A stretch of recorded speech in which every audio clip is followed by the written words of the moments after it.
आज मी बनवते आहे वर्ल्ड फेमस बटाट्याची भाजी। वर्ल्ड फेमस यासाठी म्हणते, प्रत्येक मराठी घरांमध्ये ही भाजी बनते। कढईमध्ये तेल घेतले, तेल तापले, जिरे मोहरी टाकली, जिरे मोहरी तडतडली, कढीपत्ता टाकायचा। माझ्याकडे ओला कढीपत्ता नव्हता, सुका घेतलेला आहे। कांदा उभा चिरून घेतला, नंतर आलं, लसूण, मिरची खलबत्त्यामधून चेचून घेतलेली आहे।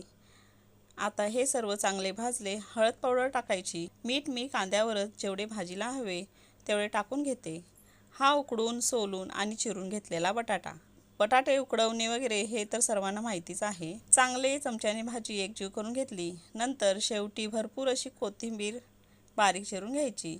कोथिंबीर असेल तेवढी ही भाजी छान लागते। भाजी ताटामध्ये काढून थंड करून घेतली।